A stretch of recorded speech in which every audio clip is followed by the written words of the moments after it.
Abre a sua Bíblia comigo. Eu convido você a se colocar em pé na presença do nosso Deus. Alguém aceita a água?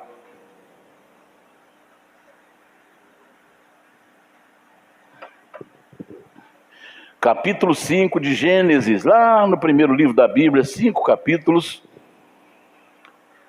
Capítulo 5, verso 21. Vamos ler até o 24. Gênesis capítulo 5, 21 até o 24. Quem já achou, diga um amém.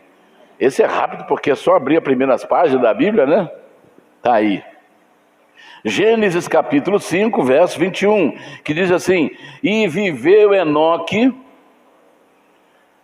65 anos e gerou a Metusalém. A minha versão Metusalém, em outra versão é Matusalém. É a mesma coisa, tá bom? Talvez eu fale Metusalém, ou às vezes eu posso falar Matusalém, tá? Mas é a mesma coisa. A minha versão está Metusalém. E viveu, versículo 21, e viveu Enoque 65 anos e gerou Metusalém. E andou Enoque com Deus, depois que gerou a Metusalém, 300 anos e gerou filhos e filhas. E foram todos os dias de Enoque 365 anos. E andou Enoque com Deus, e não se viu mais, porquanto Deus para si o tomou. Só até aí. Amém? Feche os seus olhos. Fale com Deus. Senhor, fale comigo. Eu quero ser abençoado nesta manhã muitíssimo, Senhor. Fale ao meu coração. E abençoe grandemente a minha vida. Nosso Deus e nosso Pai. Muito obrigado, Senhor, por mais uma manhã na Tua presença. Esta manhã dominical, muito obrigado, Senhor. Muito obrigado pela noite que nós passamos na Tua presença. E o Senhor permitiu que nós acordássemos. O Senhor permitiu que nós levantássemos, porque o Senhor sustentou o nosso coração, o Senhor sustentou nossos pulmões, o Senhor sustentou, Senhor, o nosso corpo, e o Senhor nos despertou, e estamos aqui nesta manhã para Te adorar e Te agradecer. Pai Santo, muito obrigado por tudo que o Senhor tem colocado na nossa casa. Obrigado pela cama, obrigado pelo colchão, obrigado pelo sofá, obrigado pela comida que tem colocado em nossas mesas. Obrigado, Senhor, por tudo que o Senhor tem feito, pelo trabalho, pela vida, pela salvação. Obrigado porque o Senhor tem nos sustentado. Obrigado porque o Senhor tem mantido as nossas vidas na Tua presença. Muito obrigado, Senhor, por tudo que o Senhor tem feito por nós. Obrigado pela vida desse irmão, obrigado pela vida dessa irmã, obrigado pela igreja, obrigado por cada vida que aqui está. Obrigado, Senhor, pela chamada, obrigado pela salvação, obrigado porque o nosso nome está escrito no livro da vida. Obrigado, Senhor, pelo ar que respiramos. Obrigado, Senhor, porque brevemente estaremos contigo. Obrigado porque o nosso nome está no céu. Obrigado porque o Senhor colocou os Teus anjos para nos guardar. Obrigado, Senhor, pela presença do Espírito Santo que nos conduz, que nos dirige. Obrigado, Senhor. Abençoe esse momento especial que a Tua palavra será ministrada. Fale os nossos corações. Abençoe aqueles que vão estar nos assistindo pelas redes sociais. Opera um milagre, opera maravilhas e abençoe o Teu povo. Fale conosco. Abençoe as crianças, jovens, adolescentes, homens, mulheres, casais, pastores, diáconos. Abençoe a todos aqui nesta manhã. Eu te peço, guarda-me na Tua presença e coloque as Tuas palavras nos meus lábios. Em nome do Senhor Jesus. Que o Senhor apareça e eu diminua. E que eu diminua e o Senhor apareça. Fale conosco, em nome do Senhor Jesus, para todo sempre. Amém, amém. Podem vos assentar, irmãos? Obrigado. Se você quiser manter a sua Bíblia aberta, nesse texto, para nossa meditação, poderá fazê-lo. O assunto que eu quero ministrar junto com os irmãos, e naturalmente, sempre a gente tem ajuda, né, dos irmãos, em alguma coisa que às vezes nos falha a memória. Então a gente a nossa pregação não é que a gente seja sábio e com a memória extraordinária. Tem coisa que a gente esquece. Eu vejo jornalista, às vezes, cometer falhas, e cara que estudou lá 5, 10 anos no jornalismo, está acostumado a lidar com o microfone, lidar com tudo. Então, as nossas pregações aqui, elas são, nós interagimos com a igreja, que às vezes eu esqueço de alguma coisa e algum irmão me lembra, falou, esse aí é o nome tal. Então a gente interage entre nós, porque eu não sou expert, não sou o cara, e nem quero ser. Eu quero continuar sendo servo, aprendendo cada dia mais. Eu aprendo com vocês, aprendo com Deus, aprendo com vocês, aprendo com os colegas, aprendo com todo mundo. Aprendo com minha filha, aprendo com minha neta, aprendo com todo mundo. Porque a nossa vida é um aprendizado. Nunca a gente vai saber tudo. Então, o assunto que eu gostaria de tratar hoje é Enoque, o homem que andou com Deus. Amém? Esse é o tema que nós queremos abordar. Enoque significa dedicado, consagrado. Consagrado é a mesma coisa que separado. Então, esse é o assunto que nós queremos tratar. E aqui tem lições extraordinárias. Por quê? Porque Enoque é como uma brilhante luz que se acendeu no mundo espiritual.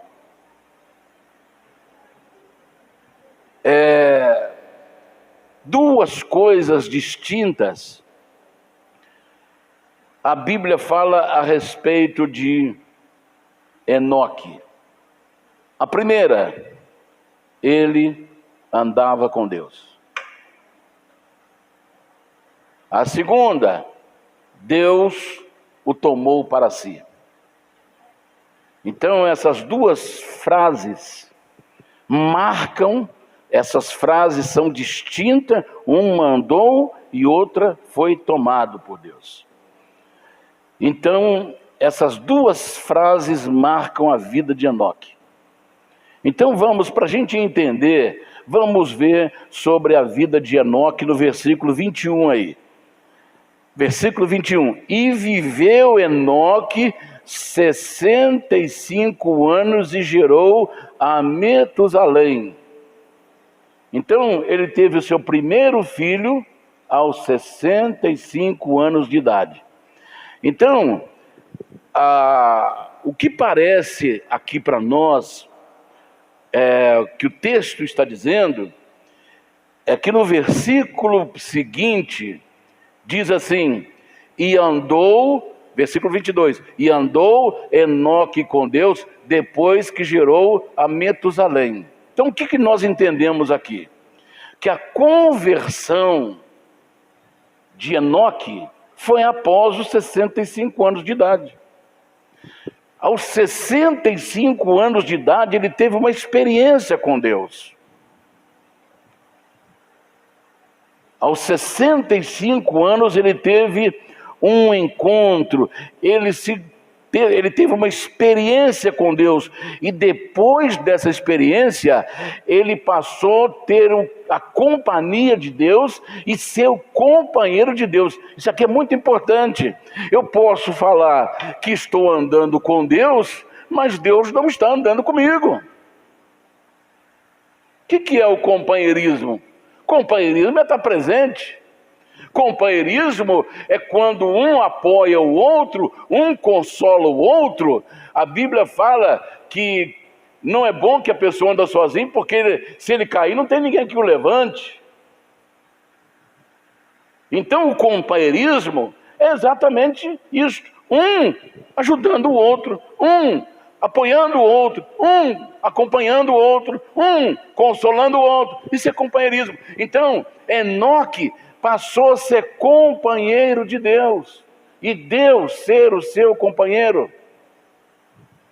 Isso é que é andar com Deus. Então,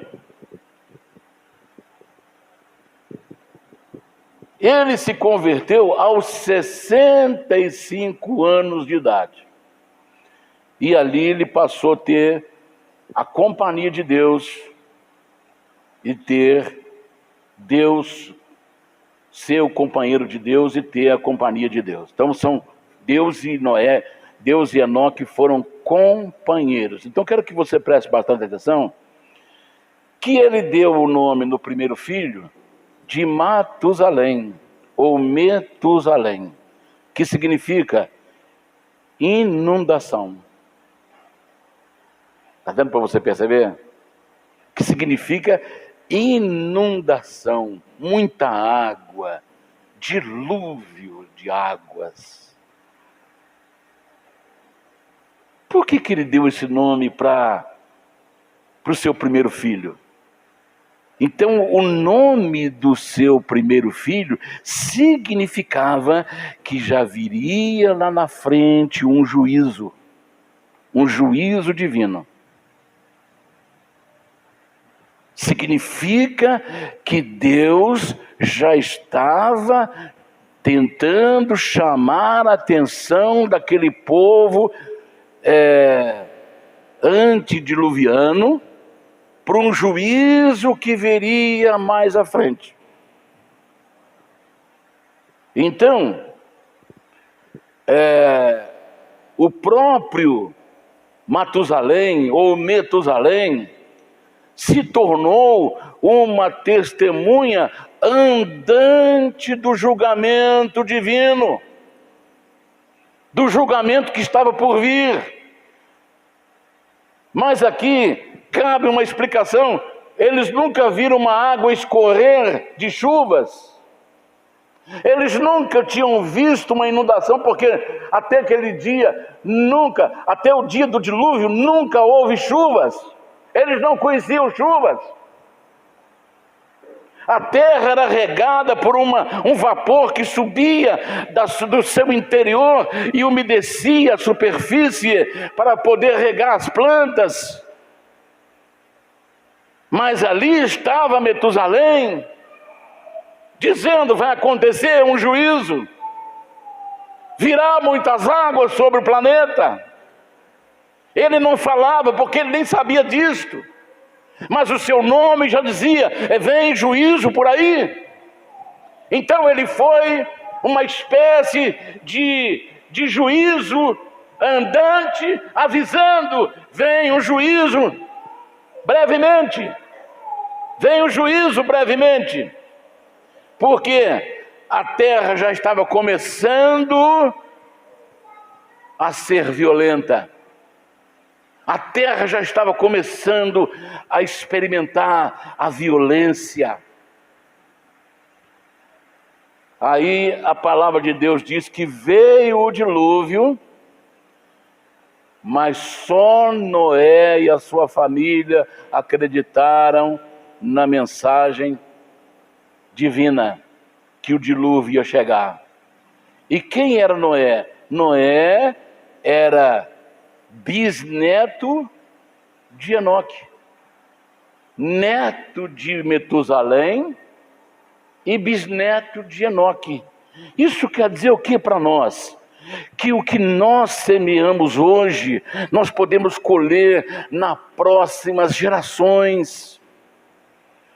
Está dando para você entender? O exemplo de um pai, o exemplo de um bisavô, o exemplo de um avô, ele vai perdurar gerações se a pessoa ele é de Deus, se ele anda na presença de Deus. É aquilo que as gerações futuras vão colher do seu exemplo, porque Noé ouviu Deus, construiu uma arca durante 120 anos, e depois, sem chover, sol quente, Deus mandou que ele entrasse na arca. Ele entrou na arca com a família, com animais, e ficou lá sem chuva. O povo zombava do lado de fora: está chovendo aí, Noé? Ele cantou firme, porque ele sabia: o seu bisavô andou na presença de Deus, o seu bisavô foi um homem de Deus, os seus pais foram, os seus avós foram, agora ele estava ouvindo a voz de Deus. E o dilúvio, ele não veio repentinamente. Sabe quanto tempo levou o dilúvio depois que Matusalém nasceu? Quase 2000 anos. Preste bem atenção. Há quanto tempo o Evangelho está sendo pregado neste mundo? Que Jesus vai voltar. Há quase... Está dando para você entender? Quem é que está ouvindo? Era para todas essas cadeiras não estar ali empilhada, era para todas essas cadeiras estarem aqui, e todo esse espaço tomado por pessoas, porque são poucos que estão acreditando que vai acontecer.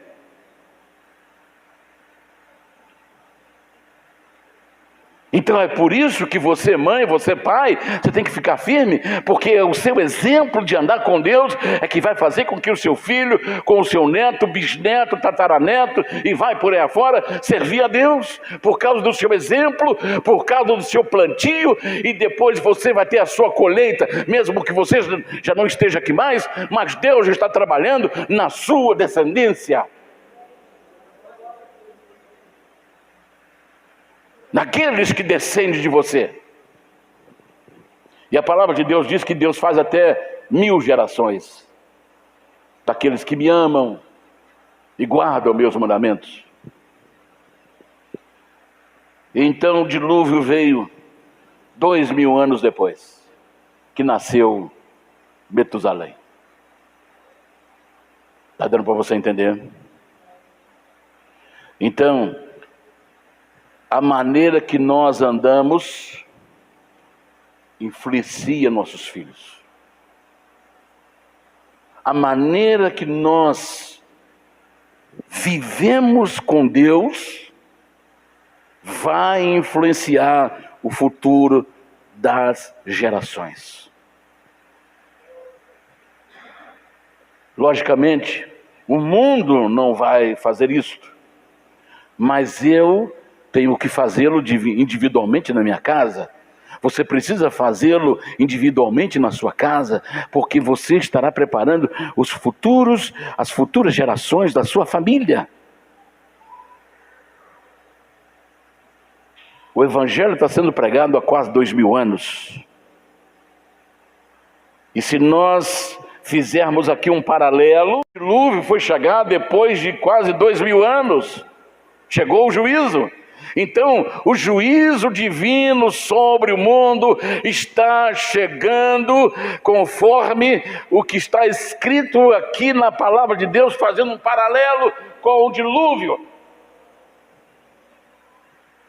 Os pastores sérios, homens de Deus sinceros, estão pregando o Evangelho, estão anunciando a palavra de Deus, não estão fazendo da igreja um lugar de encontro social, mas ali um lugar de palavra, de mensagem, de levar a pessoa a ser constrangido pelo poder do Espírito Santo.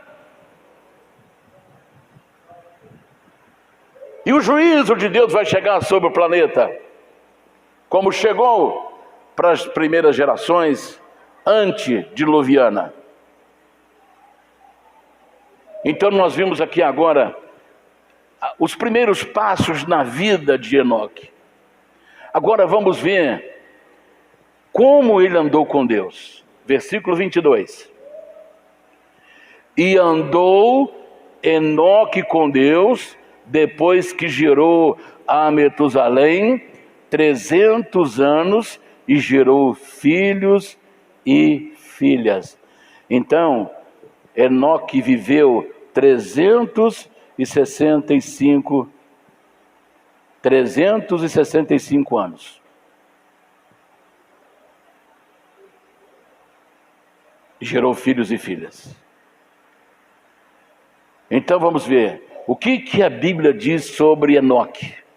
Existem 3 declarações na Bíblia que falam sobre a vida de Enoque. A primeira é essa que nós lemos aqui, Gênesis 5:22. E andou Enoque com Deus. Então vamos lá, essa é a primeira frase. Andou Enoque com Deus. Em Amós, capítulo 3, versículo 3, está escrito assim: andarão, é uma pergunta, andarão, Amós faz uma pergunta, andarão dois juntos se não tiverem de acordo? Como é que eu posso andar com Deus se eu não concordo com aquilo que Ele fala contra mim, ou a respeito de mim? Eu posso estar na igreja, eu posso falar que sou crente, eu posso falar que tenho títulos, posso falar que que eu estou andando com Deus, mas será que eu concordo com aquilo que Deus está falando sobre mim? Ou se aquilo que me satisfaz, eu bato palma, mas aquilo que me confronta, eu não aceito, então eu não estou andando com Deus, porque para duas pessoas andarem juntas, ela tem que estar de acordo, ela tem que concordar, ela tem que ter concordância. Um casal não pode andar juntos se não há concordância entre eles.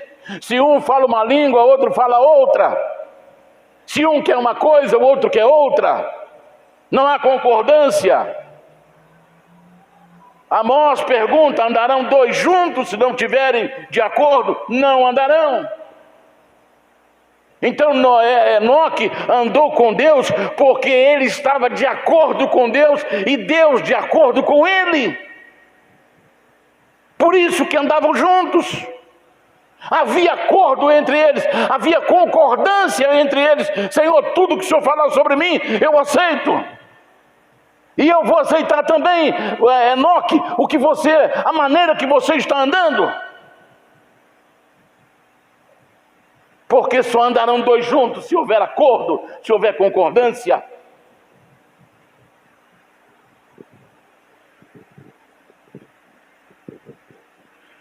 Essa é a primeira fala que nós temos de Deus na Bíblia. Segunda, e eu quero dizer uma coisa para você. Até aqui não havia uma frase sequer da Bíblia. A Bíblia não tinha sido escrita ainda.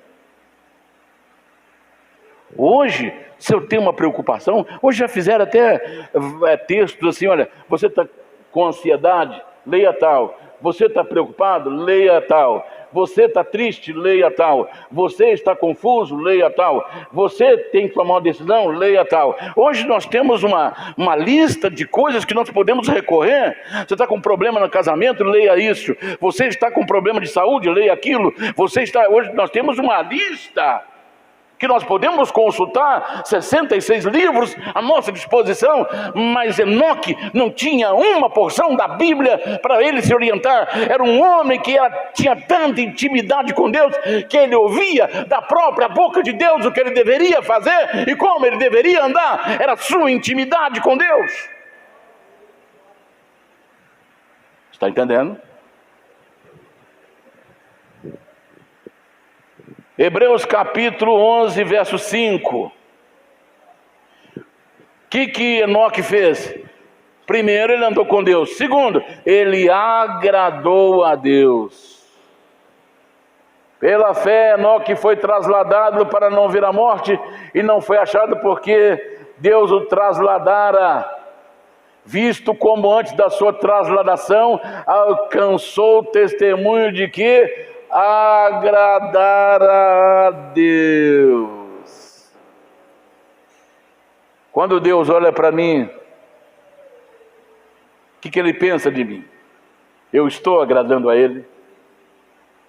Quando Ele olha para você, você está agradando a Ele? E o que é agradar? Dá prazer.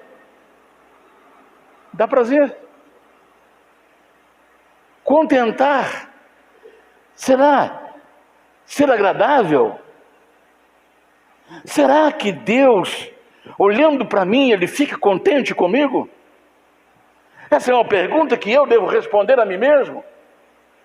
É uma pergunta que você deve responder a si mesmo. Será que eu estou contentando, alegrando o coração de Deus? Teve um que agradou Deus em tudo que ele fez. Está registrado lá no capítulo 4.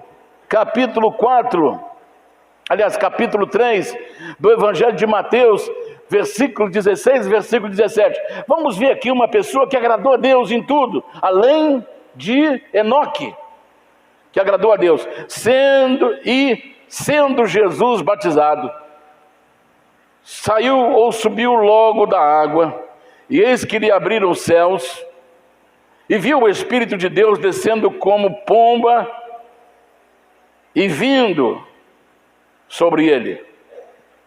E eis que uma voz do céu dizia: este é meu filho amado, em quem tenho prazer.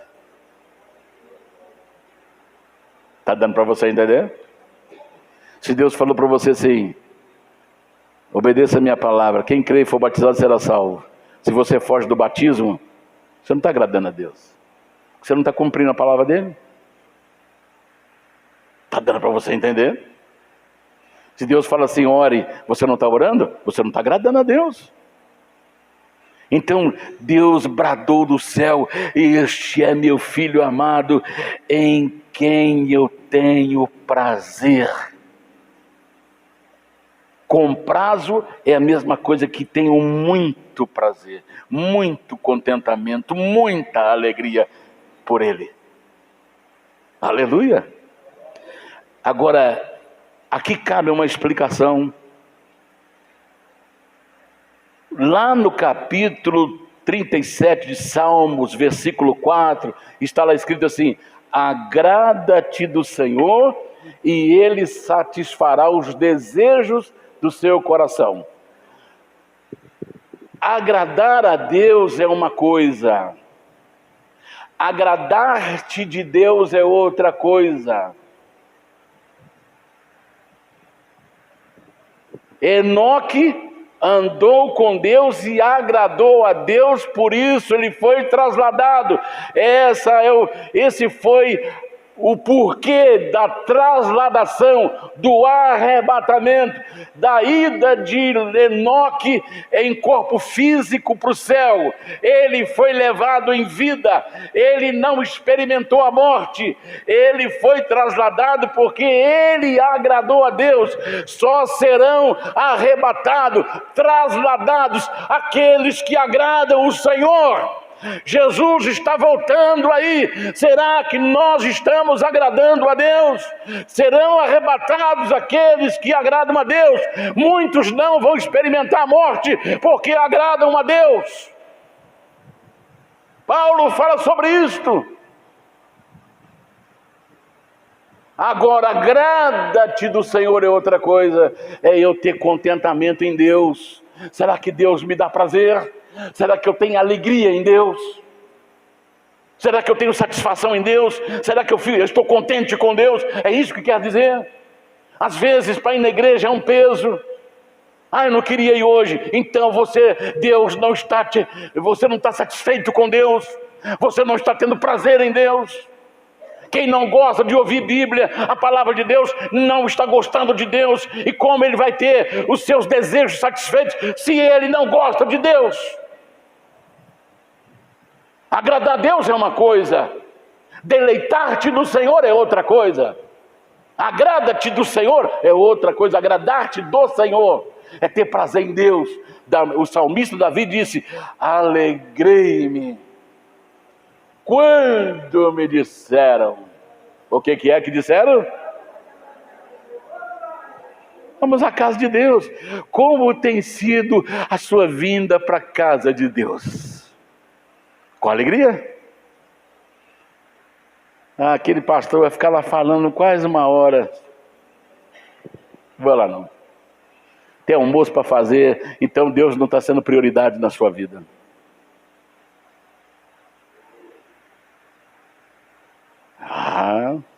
Tem muita coisa boa aqui que vai acontecer aqui hoje. Então Deus não está sendo prioridade na minha vida. Eu assumo um compromisso na obra de Deus e depois vou relaxando com aquele compromisso. Irmãos, olha, eu tenho artrose nos 2 joelhos, os meus ombros O médico diz, precisa operar, precisa pôr prótese, mas olha, eu visito, eu levo cesta básica, eu vou visitar, tá aí os meus filhos. Onde você vai, pai? Eu vou fazer uma oração, vou levar ceia para o irmão lá na fazenda dele. E pega essas estradas aí. Um dia eu fui levar a cesta básica para um casal, olha, ele tem deficiência visual e ela tem deficiência física. Ela está na cama, ele é sentado, mas ele não enxerga. E ele faz a comida dele. Aí geralmente o Jonatas ia comigo. Quando ele pode, ele vai comigo. Mas esse dia ele não estava, ele estava fazendo outras coisas necessárias. Eu falei, vou lá levar. Aí coloquei a cesta no carro, fui para lá. Mas ir para pegar a cesta, para levantar e colocar no ombro, eu falei, olha, hoje vai ter que me ajudar. Eu até brinco com ele, ele fica rindo demais. Aí peguei a cesta, falei, você vai me ajudar lá fora, pus no ombro dele. Aí ele, com peso, ele perdeu o caminho do quintal. Aí ele foi em direção ao muro, virou e estava voltando para a rua com a cesta. Falei, rapaz, você está querendo me devolver a cesta? É para lá que nós vamos. Peguei no braço dele e fui seguindo ele, que ele é fortão, mas tem problema visual. E o peso no ombro dele tirou completamente o caminho dele. Então, irmãos, às vezes a pessoa assume um compromisso no reino de Deus, daí a pouco não está nem aí. Qual é a prioridade que Deus está tendo na sua vida? Qual é a prioridade que você está dando para Deus? Será que você está agradando a Deus? Ou Deus está te agradando? Agrada-te do Senhor. Tenha prazer em Deus. Tenha prazer na sua palavra. Tenha prazer no louvor. Tenha prazer naquilo que você faz. Tenha prazer, tenha alegria. Porque é isso, quando nós temos alegria em Deus, quando eu tenho prazer em Deus, quando eu tenho satisfação em Deus, então Ele vai satisfazer os desejos do meu coração, os sonhos do meu coração. Aleluia, aleluia, aleluia.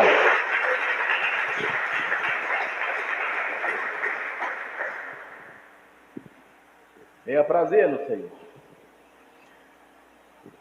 Então, a segunda fala agradou, Enoque agradou a Deus. Terceira, Judas 14.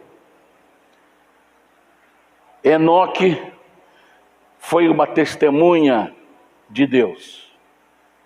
Ele testemunhou Deus. Judas 14. Só tem um capítulo. E destes profetizou também Enoque, o sétimo depois de Adão, dizendo: eis que é vindo o Senhor com milhares de seus santos.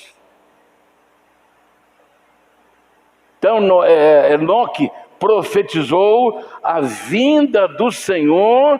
Então, Enoque foi uma testemunha viva, constante do Senhor Deus. Então, quando nós vemos testemunha, o que acontece com uma testemunha? A testemunha, ela tem que ser ocular, presente. Uma pessoa que está sendo condenada, se não houver testemunhas que viu ele cometer aquele delito, que viu ele fazer determinada coisa, a justiça não aceita, porque é a palavra dele, a palavra de alguém contra ele. Não há testemunha. A testemunha, ela tem que ter visto, a testemunha tem que ter sido ocular. Então Enoque era uma testemunha ocular. Ele não tinha uma frase da Bíblia, mas ele vivia com Deus, andava com Deus, agradava a Deus, era testemunha de Deus. Então era um homem que tinha uma vida no altar de Deus, e ele vivia com Deus, conversava com Deus, Deus conversava com ele. Então ele era uma testemunha viva de Deus.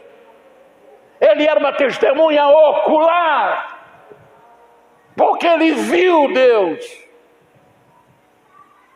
Ele viu Deus, e ele agradou tanto a Deus que ele foi trasladado. Porque se ele estivesse enganando, Deus não o trasladava, não o arrebatava, não o levava em vida. Então ser testemunha, Jesus disse assim, mas, versículo 8 do capítulo 1 de Atos, e o Espírito do Senhor, o Espírito Santo virá sobre vós, está ali, mas recebereis o poder do Espírito Santo, que há de vir sobre vós, e ser-me-eis testemunha, tanto em Jerusalém, como em toda a Judéia, Samaria, e até os confins da terra, porque a presença do Espírito Santo em nossas vidas é a própria presença de Deus, é a própria presença de Jesus, é a própria presença do Pai Todo-Poderoso, é a presença do Salvador Jesus, é a presença, é a essência de Deus, é a vida de Deus em nós, e aí nos tornamos testemunha dessa vida que há em nós, e vamos testemunhá-la por onde formos. Aleluia! Então nenhum homem, nenhuma mulher, nenhum pastor, nenhum jovem, nenhum casal, nenhuma criança pode viver sem o Espírito Santo. Você precisa do Espírito Santo a cada momento. Eu preciso do Espírito Santo a cada momento na minha vida, porque eu sou uma testemunha, você é uma testemunha daquilo que está dentro de você. Você é uma testemunha ocular. Aleluia, aleluia, aleluia.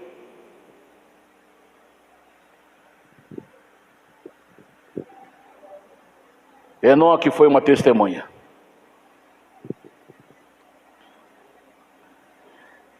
Então nós precisamos do Espírito Santo. Todo dia, sabe o que eu faço? Nas madrugadas, Senhor, me enche do Espírito Santo.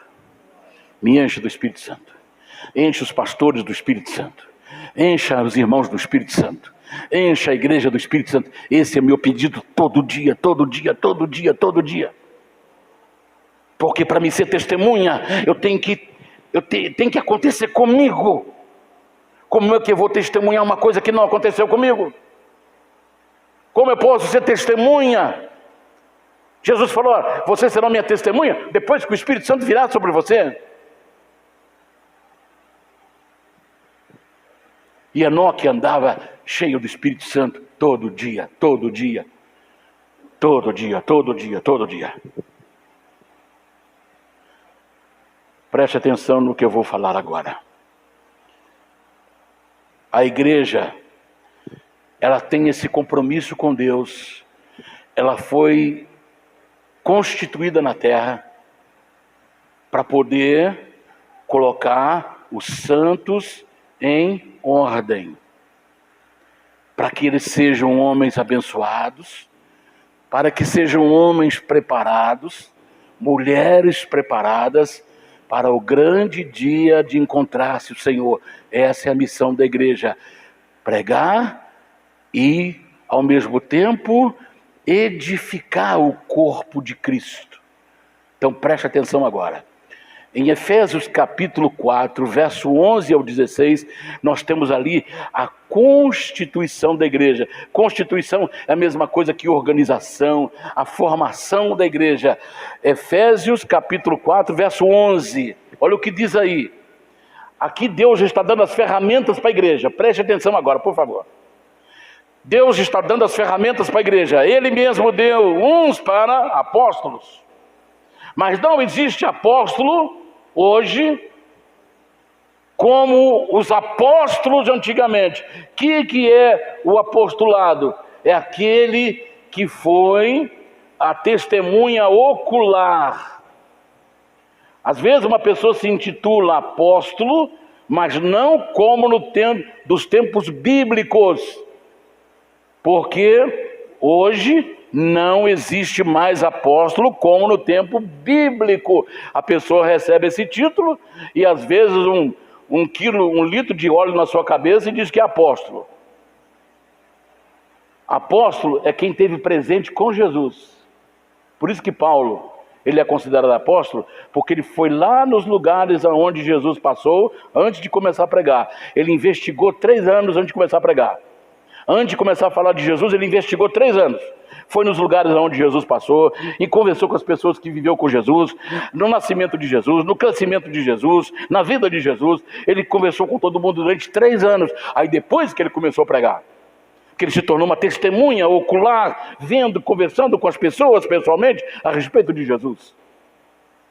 Hoje o cara nunca, às vezes nem encontrou com Jesus e está dizendo que é apóstolo porque recebeu 1 litro de óleo na cabeça. E ele mesmo deu uns para apóstolos, outros para profetas, e outros para evangelistas, e outros para pastores e doutores. Então aí, vamos lá. Querendo o aperfeiçoamento dos santos para a obra do ministério, até o 11, até o 16. Para a edificação do corpo de Cristo. Edificar é construir. Está dando para você entender? Até que todos cheguemos à unidade da fé e ao conhecimento do Filho de Deus, a homem perfeito, à medida da estatura completa de Cristo, para que não sejais mais como meninos inconstantes, levados em roda por todo vento de doutrina, pelo engano dos homens que com astúcia enganam fraudulosamente. Antes, seguindo a verdade e amor, cresçamos em tudo naquele que é a cabeça, Cristo, do qual todo o corpo bem ajustado, ligado pelo auxílio de todas as juntas, segundo a justa operação de cada parte, faz o aumento do corpo para a sua edificação em amor. E aí? Então vamos lá. Aqui nós estamos vendo Deus dando as ferramentas. Qual as ferramentas para a igreja para que ela seja edificada? Pastores, doutores, evangelistas, profetas, esses homens chamados por Deus, ungidos por Deus. Não é ungido com 1 litro de óleo não, que isso não resolve não. Antigamente os profetas do Velho Testamento ungiam a cabeça de reis e sacerdotes com um chifre de óleo. Ali pode ter 1 litro, pode ter meio litro. Ele despejava aquele óleo sobre a cabeça do rei ou do sacerdote.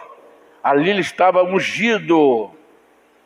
Aí hoje eles querem fazer uma coisa que Deus não mandou fazer. A unção é para os doentes e não é 1 litro de óleo. Não, já pensou se tivesse que despejar 1 litro de óleo na cabeça de cada um? Irmão, vamos receber a unção. Quantas pessoas tem 200 litros de óleo? Traz lá, óleo lisa. Já virou a brincadeira. Já virou a brincadeira ou não virou? Óleo azul, óleo roxo, óleo amarelo, mete uma cor nele lá. Óleo de riqueza, óleo disso, óleo daquilo. Óleo de Israel. Então preste atenção agora. Deus deu as ferramentas, que são os dons ministeriais. Dons ministeriais. Apóstolo, pastores, doutores, mestres, evangelistas, profetas, são ministérios. Qual a finalidade? Verso 12. Põe o verso 12, por gentileza, aí. Querendo, qual a finalidade? Querendo o aperfeiçoamento dos santos para a obra do ministério, para a edificação do corpo de Cristo. Por que Deus instituiu evangelistas, pastores, doutores, mestres, apóstolos? Para a edificação do corpo de Cristo. Então, quando você vem para a igreja, quando eu venho para a igreja, eu tenho que ser edificado.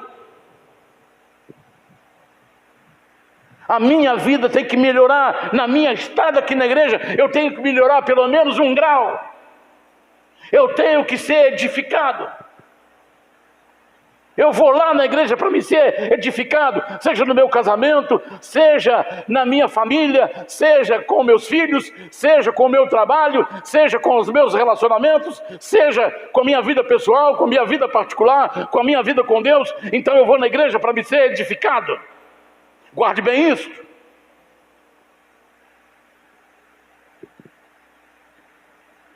Até quando? Verso 13. Vamos ver até quando. Até que cheguemos à unidade da fé. Nós todos temos a mesma fé. Essa fé é única. E ao conhecimento do Filho de Deus, a homem perfeito, outra versão diz varão perfeito, à medida da estatura completa de Cristo. Então, enquanto Daniel não chegar à plena estatura completa de Cristo, eu tenho que ser edificado. Está dando para você entender? Tem pessoas que passam a vida inteira dele na igreja, nunca foi edificado. Por quê? Ele só vê coisas que não edificam. É gente rodando para lá, é gente rodando para cá, é gente... olha, qual a edificação que teve nisso aí? Nenhuma. Perdeu tempo de ir na igreja. Você perdeu tempo. O que você foi fazer lá? Não edificou em nada você. Você não melhorou em nada. Não te ajudou em nada. A sua fé não aumentou em nada. Porque um corre para cá, parece que estão lutando espada, outros jogando bola dentro da igreja, outros dando sopro, caindo em todo mundo. Qual é a edificação? Nenhuma. O que você aprendeu lá na igreja hoje? Eu vi um montão de gente lá dando soco para cima, e pulando, rodando, batendo cabeça na parede, cadeira voando para todo lado. O que você aprendeu com isso? Eu acho que deve ser isso aí que tem que fazer. O que melhorou a sua vida nisso aí? Está ouvindo, pastor? Você está me escutando, pastor? Se você não está edificando a sua igreja, você está no caminho errado. Abandona o seu ministério, que é a melhor coisa que você vai fazer.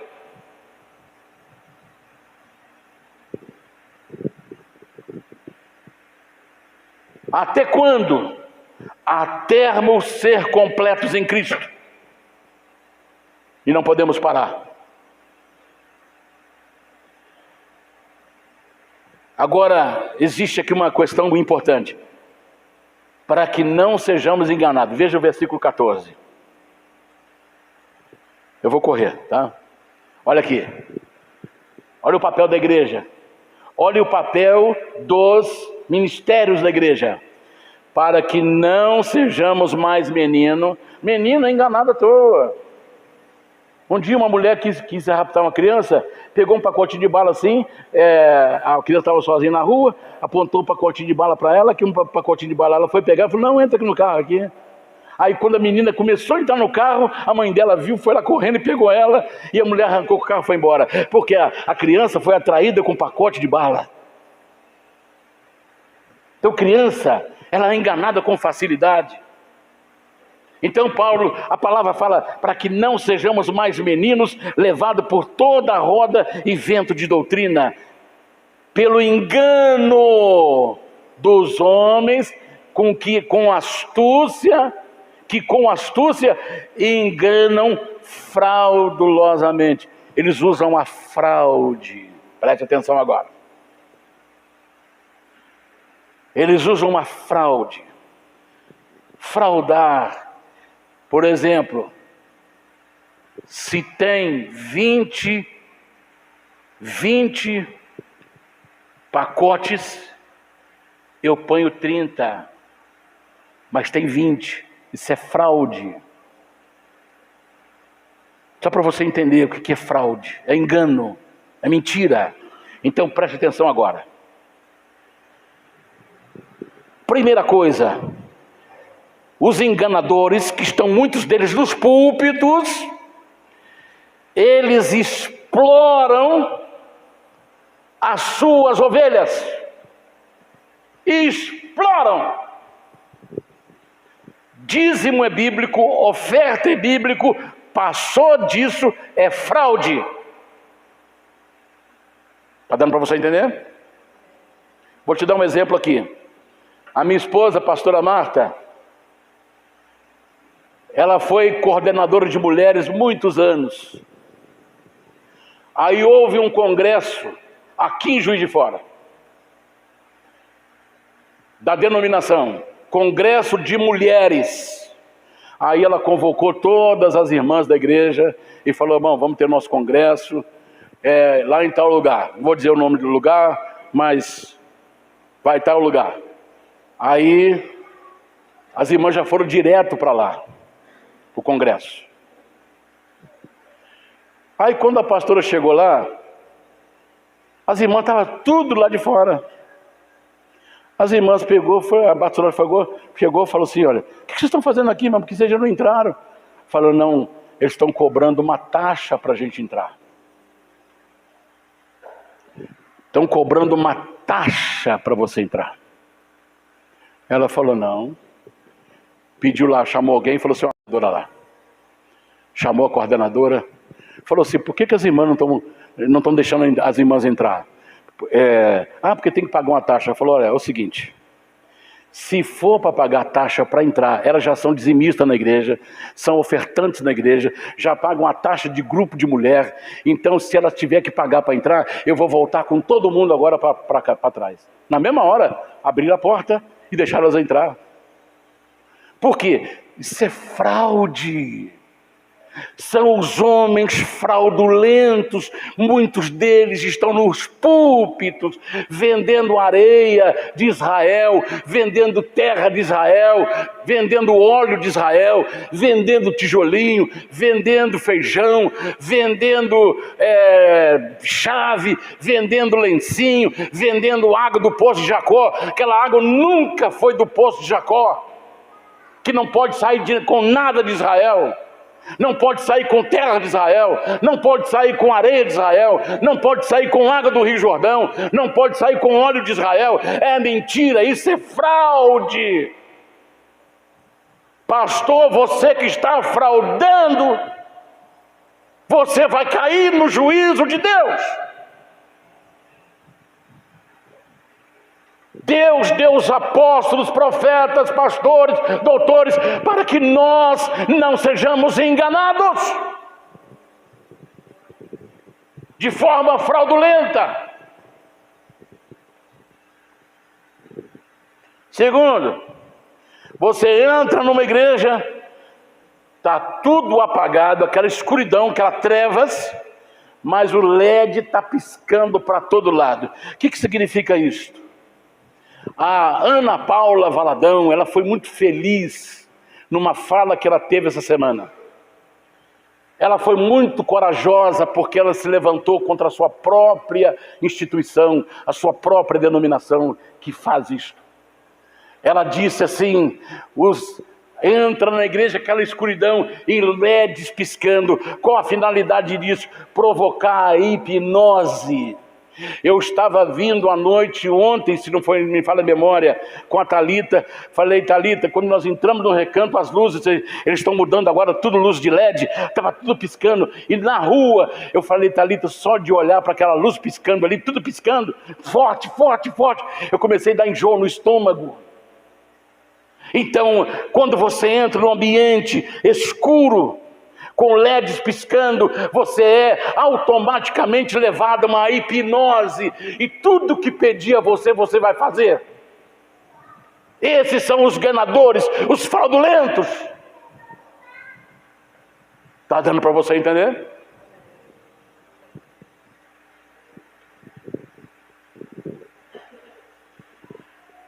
Então não entra numa igreja onde está tudo escuro. Sabe por quê? Porque nós somos da luz. Deus é luz, e se andarmos na luz como Ele na luz está, temos comunhão uns com os outros, e o sangue de Jesus nos purificará de todo pecado. Em Belo Horizonte, um grupo de pastores abriram uma boate evangélica. Preste atenção nisso agora. Se você entrar no Google, você coloca assim: pastores abrem boate ou barzinho evangélico em Belo Horizonte. Vai aparecer na hora lá. Aí lá tem forró, bebidas que dizem que não são alcoólicas. As mulheres solteiras recebem uma fita verde no braço. Põe uma fita verde no braço dela, dizendo que ela é solteira. As casadas, eles colocam uma fita vermelha. Irmãos, você vai para um ambiente escuro. Você acha que uma fitinha vermelha ou verde vai impedir de despertar a sua natureza pecaminosa? Você acha que a fitinha vai impedir isso aí? Você acha que... Olha, irmãos, eu nunca entrei numa boate, mas a boate é um inferninho. A boate é uma escuridão, que você entra lá, você tem que tatear, e ali tem de tudo, é droga, é álcool, é sexo explícito, é tudo que não presta. Então, ali a carne, a natureza carnal, a natureza pecaminosa, ela vibra. Agora, eu não posso aliar com Satanás, para poder fazer isso com o corpo de Cristo, com os santos do Senhor. Muitas vezes eles transformam a igreja numa boate e ali fica. Eu quero dizer uma coisa para você: fitinha verde e fitinha vermelha não vai impedir que a natureza pecaminosa do ser humano ela se desperte, porque ela vai estar num ambiente propício.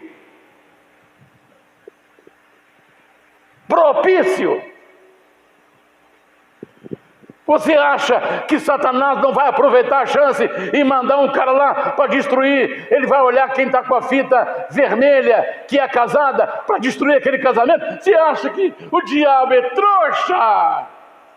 Pastores que abriram essa boate, vocês acham que o diabo é trouxa? Vocês estão enganando o diabo. Vocês vão ter que dar conta do que vocês estão fazendo com o corpo de Cristo.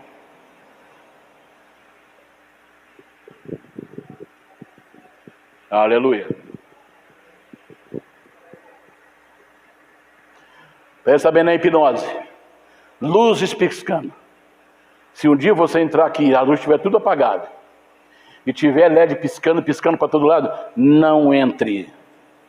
Não entra. Estou pedindo para você, não entre aqui. Porque o pastor ficou doido. Está dando para você entender? A missão de pastores, evangelistas, mestres, doutores, é colocar o corpo de Cristo, os santos, em ordem. E não promover aquilo que o Satanás gosta.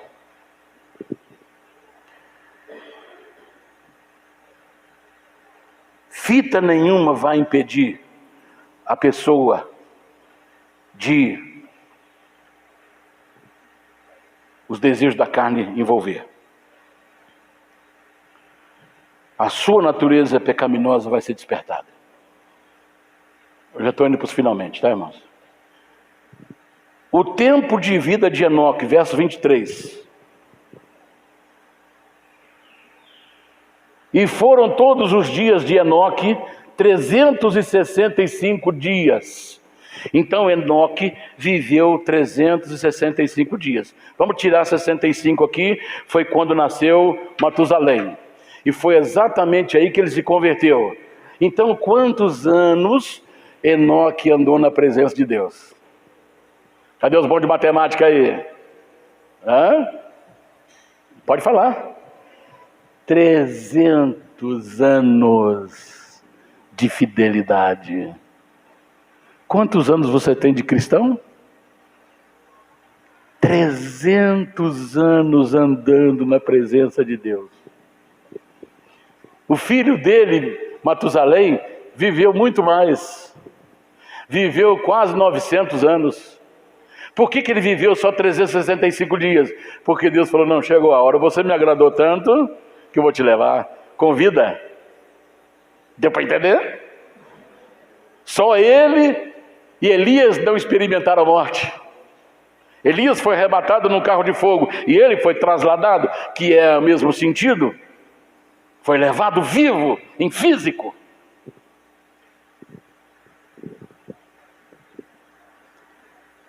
Enoque não viveu uma vida de isolamento, dá a impressão que ele ficou isolado dessa sociedade que estava se corrompendo. Não, ele viveu uma vida de separação, que é diferente de isolamento. Isolar é a pessoa enfiar dentro de uma mata e ficar sozinho lá, isolado, numa casa, abandonar uma casinha lá, onde não passa ninguém, onde não vê ninguém, onde não se ouve nada, está isolado. Mas separado é você estar no meio, mas não compartilha aquele tipo de vida. E a separação é uma exigência de Deus. Deus exige que o seu povo seja um povo separado do pecado, seja separado das coisas malignas desse mundo. Está lá registrado em Romanos 12:2.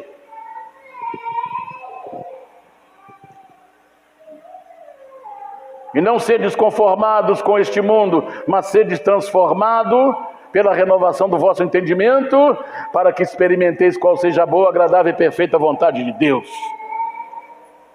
Está dando para você entender? A boa e perfeita vontade de Deus. Quando Israel estava em crise, Deus mandou Elias separar. Mandou ele para o ribeiro de Querite. Querite quer dizer separação.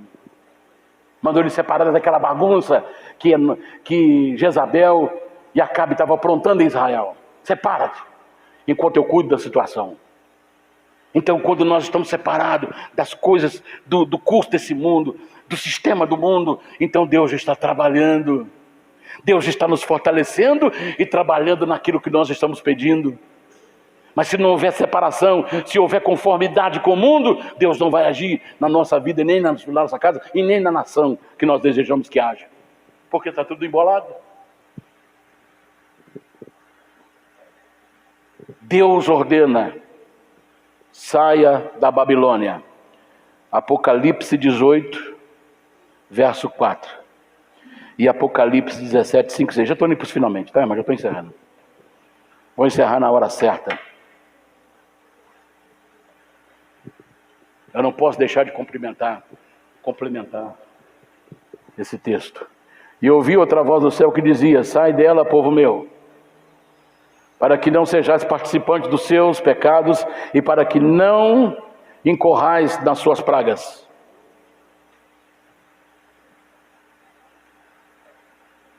E na sua... eu pulei... até 17, 5 e 6. E na sua testa estava escrito o nome: Mistério, a grande Babilônia, a mãe das prostituição e a abominação da terra. E vi que a mulher estava embriagada do sangue dos santos e do sangue das testemunhas de Jesus. E vendo-a eu... Quem é que viu? João. Preste atenção nisso. Preste bem atenção nisso. E vendo-a eu, maravilhei-me com grande admiração. Admirar é o mesmo que deixa eu ver aqui, assombro, surpreso ou afeto diante de algo. Aqui eu vou mais pelo afeto, porque, preste atenção agora, porque olha a pergunta do anjo, o próximo versículo. E o anjo me disse: por que te admiras? João, ele teve a visão de uma mulher vestida de vermelho sobre uma besta. E ela estava embriagada com o sangue dos santos. O que é Babel? Babilônia vem de Babel. Babel é confusão. Hoje existe mais Babel do que igreja. Por que você está admirado, João? Você vendo essa mulher de vermelho, embriagada com o sangue dos santos. Por que você está admirado? Eu vou contar o segredo para você, eu vou falar a verdade para você. João estava caindo naquilo que ele estava vendo, mas Deus falou com ele: eu vou te mostrar o mistério, eu vou te mostrar a verdade sobre essa mulher. É o que está acontecendo hoje. Você vê uma pessoa promover um escândalo, violentar uma menina de 14 anos, chefe de uma igreja de 2 milhões de frequentadores, de membros, e ninguém fala nada. Os seus liderados estão tudo quietinho, bonitinho, achando que está tudo certinho. Sabe por quê? Porque ficam admirados com a besta. Estão admirados com a besta. Até que o anjo possa revelar quem é essa besta que manda matar os seus profetas, manda matar seus familiares, manda destruir a sua família, manda destruir as igrejas. Quem não concorda com essa besta, ele é arrancado e destruído da sua família. Eu conheço tantos. Enquanto Deus não mostrar para eles o significado da besta, eles vão continuar embriagados com a sensualidade que há dentro dessas Babilônias que estão por aí. Então Deus diz: sai dela, povo meu, para que você não incorra no seu pecado e participe das suas pragas. Está dando para você entender? Quem está entendendo, diga um amém. Então, pastor, você que está concordando com esses estupros, com estes assassinatos, você que está concordando com esse lixo que está dentro dessa Babilônia, você vai incorrer nos seus pecados e incorrer e participar das suas pragas. Agora, pessoas que participam dessas obras, caia fora. A ordem de Deus para você: saia dela, povo meu, saia desse meio, para você não incorrer nos seus pecados e também ser participante de suas pragas. Está dando para você entender?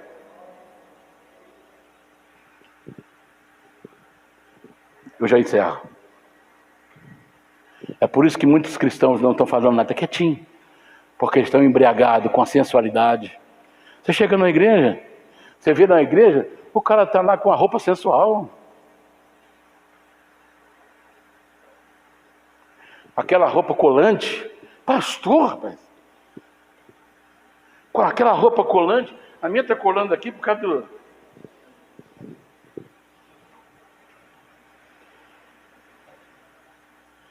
Com aquela roupa, eu não sei como é que chama aquelas camisas. Como é que chama essas camisas aí, coladas no corpo?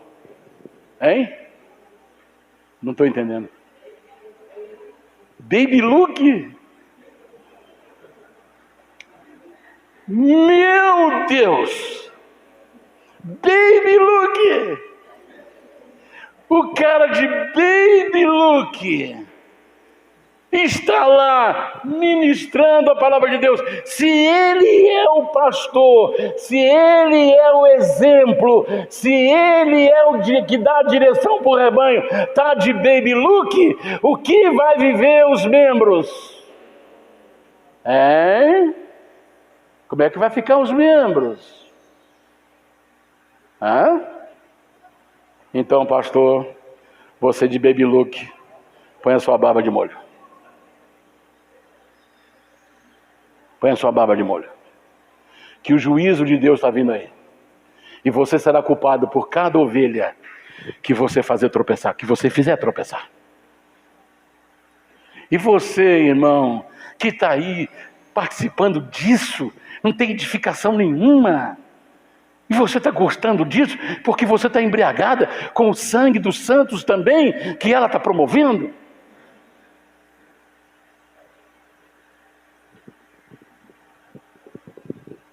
E hoje eu vou partir para os finalmente. Enoque foi arrebatado, versículo 24. E andou Enoque com Deus, e não o viu mais, e não se viu mais, porquanto Deus para si o tomou. Ele foi arrebatado. Então, depois de 300 anos servindo a Deus, em meio à sociedade que estava corrompendo. Agora ele recebe a recompensa dele, ele é tirado desse meio e levado para o céu. Eu quero dizer uma coisa para você, depois o apóstolo Paulo fala assim, olha, nem todos nós morreremos, mas seremos transformados e vamos ao encontro do Senhor nos ares. A igreja hoje está penando, tem que enfrentar isso, enfrentar aquilo, adversidade, perseguição, problemas, mas a nossa luta vai acabar, porque nós vamos receber Jesus, e Jesus vai nos receber vindo para a grande festa das bodas do Cordeiro, conforme Apocalipse capítulo 19, do 7 ao 9, as bodas do Cordeiro. Deus está preparando a festa para a sua igreja. Assim que a nossa luta terminar aqui, virá o banquete de Deus. Aleluia! Aleluia! Aleluia! Aleluia! O banquete de Deus está chegando para nós e para a terra. O juízo de Deus está chegando. Então Jesus está voltando. Jesus está vindo. E aí nós vamos ter um banquete. Depois dessa luta. Eu paro por aqui. Fiquemos em pé. Ô Senhor da glória.